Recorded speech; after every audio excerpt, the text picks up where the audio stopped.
रही दीवाना होता पागल तोहरे बनावल हो कि देख के गइलू वियोग ये गोरी लोग तोहरे धरावल हो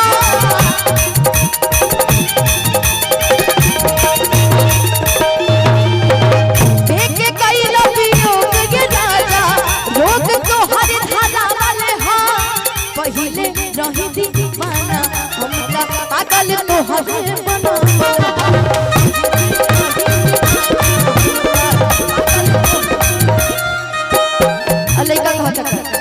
निद न लागे अखिया जागे निद न लागे अखिया जागे तोहरे बस इंतजार हो एगो ई इनकर दिल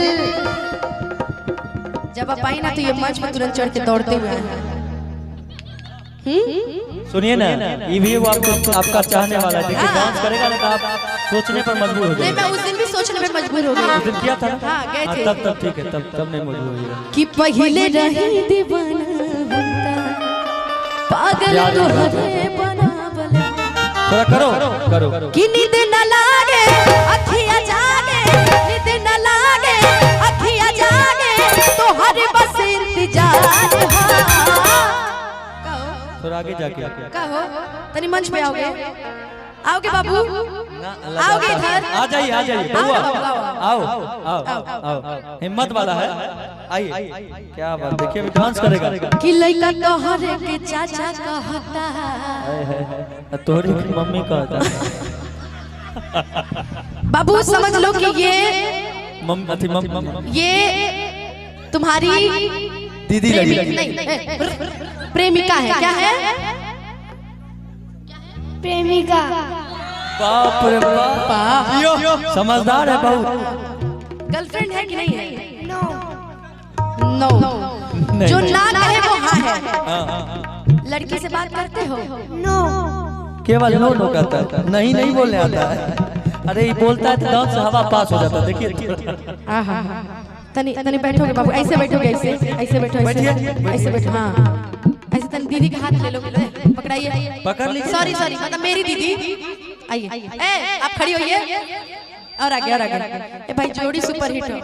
तनी बाबू एक बार तनी मुंह से बैठो तुम बैठो यार। मम्मी इनकी आई है मम्मी हाँ आई है वहाँ है मम्मी बैठी देख रहे बेटा जोड़ी लग रहा मम्मी बोले तब तक बेटा तेरा है अब तेरा बेटा डार्लिंग बोले अब तेरा बेटा। लेकिन एक बात बोले हम भैया एक बात हम बोले लड़कियों के लिए कि लड़की जब तक कुमारी ना तुम्हारी ना हमारी लड़की सरकारी। बाबू वाला हाथ दीजिए वो वाला महाराज वो वाला बया दीजिएगा। मैंने अभी तक इतना शादी किए पता नहीं आपको। आगे आइए थोड़ा सा आगे आइए हाँ जरा बाबू बोलना कि तुम हम पे मरते हो। ये संस्कार देवत हो बउआ तनी बच के कि तुम हम पे मरते हो। गाएगा गाओ कि तुम हम पे मरते हो तुम हम पर मरते हो हम तुम पे मरते हैं। हम नहीं बोलेंगे बोल दीजिए। अच्छा ये गा दो कि I love you Rani. Light बढ़ाइए लाइट बोलो नहीं शर्म आ रही है बेटा शर्म आ रही है। अच्छा डांस करोगे कि नहीं करेगा अच्छा मेरे साथ करोगे डांस। हाँ आपको देखो मम्मी कह रही है देखो भाग गया। पकड़ो दूल्हा शादी छोड़ के भाग गया। नहीं देखा लड़की बहुत बड़ी है इसलिए भाग गया संभाल नहीं पाता। कि तुम हम पे मरते हो हम किसी और पे मरते हैं वो किसी और से मोहब्बत का इजहार करते हैं। आप प्यार किए हैं कभी किसी से? बहुत बार प्यार किए हैं। कितने लोगों से? कहीं है बहुत बार। किसी से की है? आज तक प्यार नहीं किया आप। जिंदगी बेकार है आपकी। जिंदगी बेकार है। सेटिंग सुनिए ना, सेटिंग किसी के साथ प्यार किसी के साथ देख लीजिए तो वो शादी किसी और के साथ। कम से कम आप भी प्यार की रहती तो डीजे वाले भैया को बजाने का मौका मिल जाता। याद कर जहिया इनकरा से पहले हमारे रहल कि याद कर जहिया कुंवार रहल हाय डीजे वाले से पहले हाय शंकर भैया के रहल ई कहे हो कि गोरी हो ठीक न कैलू काम गड़बड़ा दिहलो। हां कहना चाह रहे आप दोनों के लिए कि इनकर जवानी में खतरा बढ़ा देखी बात बा कि गोरी हो ठीक न कैलू काम गड़बड़ा दिहलो। है एक ही रात पर दू पैसा गोरी हो ठीक न कैलू काम गड़बड़ा दिहलो। एक ही रात पर दू पैसा हेलो। अच्छा कितने लोग की शादी हो गई है तनी बताइएगा। शादी हो गई आपकी 10% शादी हुई है बस 25। अच्छा इनको जानते हैं आप बोल दें अब ये तुरंत लव मैरिज किए हैं 1 महीना पहले। हाँ वाह सच्चाई बात है और बहुत तगड़ा वाला प्यार है इनका।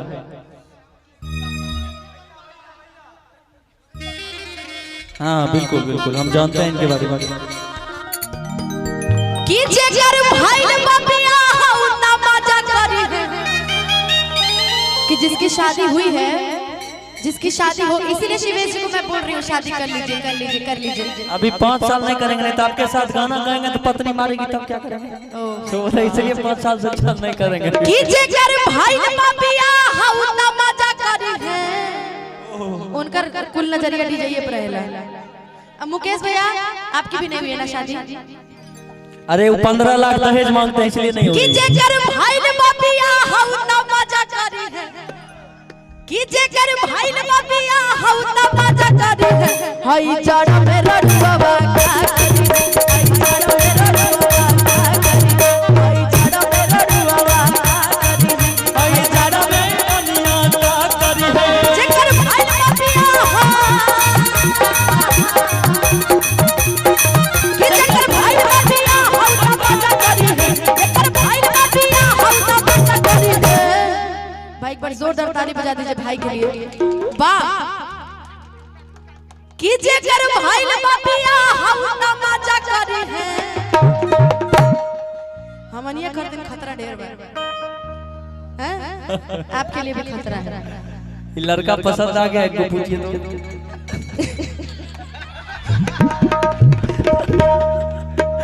कि नहीं मुआ तारा नहीं छुआ तारा अब खाली महुआ के रस खानी छुआ तारा कि हमरा दिलवा में तहरा ता खोट लागता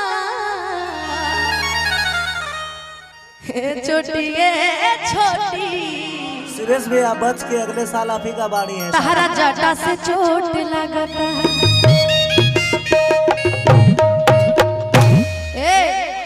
हई जाड़ा में रड़ुआ बाका करी हई जाड़ा में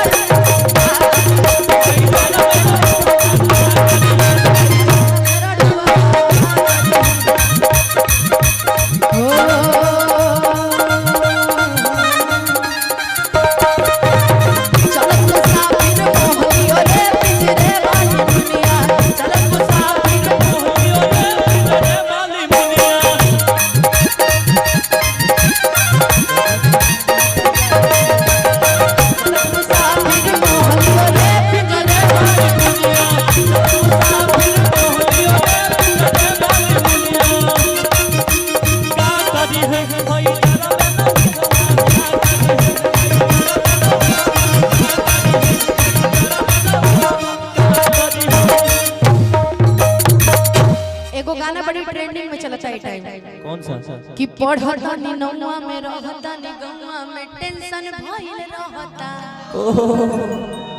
ऐसे ज्यादा ट्रेंडिंग में चला है कि बिजली के तार में भतार अझुरैला आ मन मन कैला मजबूर हो हे राजा तनी जाई न बहरिया कि टूटहता पता न पोरे पोर हे राजा तनी जाई